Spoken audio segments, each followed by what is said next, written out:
오늘 하나님께서 주신 말씀은 로마서 9장 14절부터 24절 말씀입니다. 오늘 말씀으로 인해서 하나님의 은혜가 여러분들 삶 가운데서 충만하기를 간절히 바랍니다.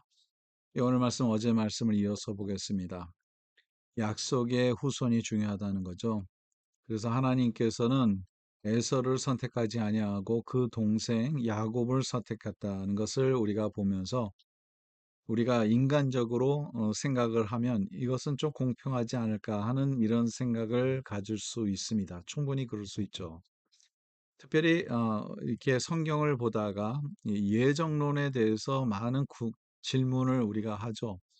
하나님께서 그러면 어떤 사람들은 선택하시고 어떤 사람들은 선택하지 않으셨다면 이것은 공평하지 않은 그러한 기준이 아닐까 하는 이런 생각을 종종 하게 돼요.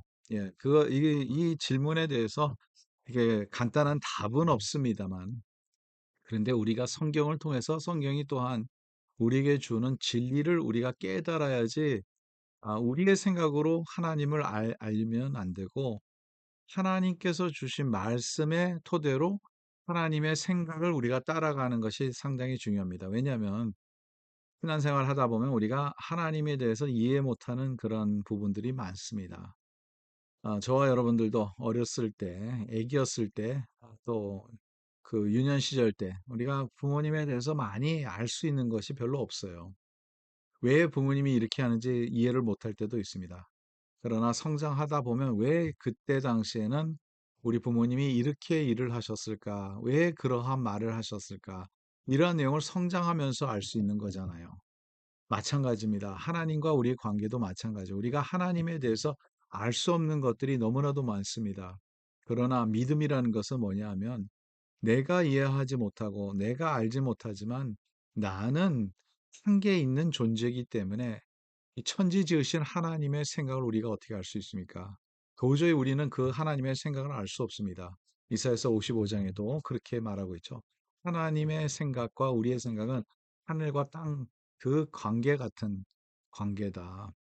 우리 하나님을 알 수가 없습니다. 믿음이라는 건 뭐냐면 어떤 상황 속에도 우리가 알지 못하지만 그래도 하나님이 이때까지 하나님과의 나의 관계 속에서 하나님께서 하셨던 일들과 선한 일들과 내가 믿음을 가져서 주님을 바라보는 그 믿음으로 말미암아 내 생각을 의지하는 것이 아니라 하나님의 말씀을 의지하는 그것을 배우는 것이 상당히 중요합니다.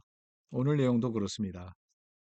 조금 이건 다른 각도로 우리가 본다면, 우리 인간적인 생각에서 좀 벗어나서 다른 각도로 본다면 충분히 이해할 수 있는 내용이죠. 20절 보겠습니다. 이 사람아 내가 누구이기에 감히 하나님께 반문하느냐? 지음을 받은 물건이 지은 자에게 어찌 나를 이같이 만들었느냐 말하겠느냐? 포기장이가 비늘 한 덩이로 하나는 귀히 쓸 그릇을 하나는 천히 쓸 그릇을 만든 권한이 없느냐. 하나님의 주권 안에 있다는 거죠. 하나님이 하시는 일에 대해서 내가 이것이 올바르고 이것이 공평한가 아닌가 그게 따지는 것이 아니라 하나님의 뜻대로 하나님께서 역사하시는 것을 우리가 바라보면서 우리가 주님 앞에 있는 거예요. 근데 여기서 가장 중요한 것은 뭐냐 하면 제가 보기 16절입니다. 16절이 가장 중요한 겁니다. 그런즉 원하는 자로 말미암도 아니요 다른 박질을 하는 자도 말미암도 아니요 오직 긍휼히 여기시는 하나님으로 말미암이라. 여러분 여기에서 모든 우리의 이 질문에 답이 나와 있습니다. 여러분 우리가 다른 박질하여도 우리가 노력해도 안 되는 게 선이라는 거예요. 내가 선한 일을 하려고 해도 선을 할 수 없는 것이 우리의 죄성인 우리의 존재라는 거죠. 여러분, 우리가 하나님 앞에 죄를 안 짓는다고 약속해도 죄를 안 짓고 살았습니까? 그러지 못했죠. 그냥 아무리 그래야 노력해도 되지 않는 것이 있습니다. 우리의 모습을 우리가 우리의 스스로, 우리의 힘으로는 이것을 이겨내고 바꿀 수도 없어요, 사실은.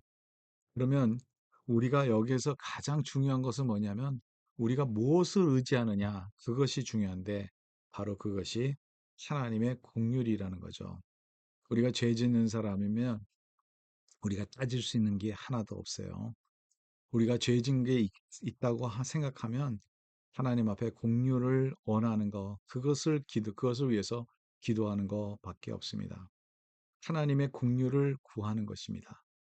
하나님의 공유가 없으면 어느 누구도 성자라고 말하는 그 사람도 하나님의 구원에 앞으로 나갈 수 없다는 것이죠. 하나님의 국률로 우리가 주님 앞에 나오는 겁니다. 그 국률이 나에게 있는지 없는지. 그래서 그 국률을 아는 자로서 하나님의 은혜를 아는 것이죠. 하나님께 감사가 우리의 입술에서 나오는 거예요. 가만히 우리가 깊이 생각해 보면 내가 잘한 것이 하나도 없어요. 하나님 앞에 나온 이 모습이 진짜 부끄러울 수밖에 없는 모습이지만 주님의 국률로 인해서 주님께서 우리를 용서해 주시고 우리를 붙들어 주시고 우리와 함께 가신다고 약속하기에 우리가 그 약속을 믿고 주님의 국률을 의지하여 주님 앞에 나와 주님의 국률을 구하는 겁니다. 오늘도 주님의 국률이 여러분들 삶 가운데서 그대로 우리 삶 가운데 역사가 이루어지기를 간절히 바랍니다. 주님의 국률을 찾는, 그래서 겸손하고 아름답고 주님을 사랑하고 주님을 끝까지 따라가는 저와 여러분 되시길 간절히 바랍니다. 하나님 감사합니다. 오늘 말씀 주셔서 감사하고 이 말씀 안에 있는 진리대로 저희들이 주님의 국률을 구하며 주님과 함께하는 삶을 살아갈 수 있도록 도와주시옵소서. 예수 그리스도의 이름으로 기도드립니다. 아멘. 예, 오늘도 주님의 국률 가운데서 승리하는 하루가 되기를 간절히 바랍니다.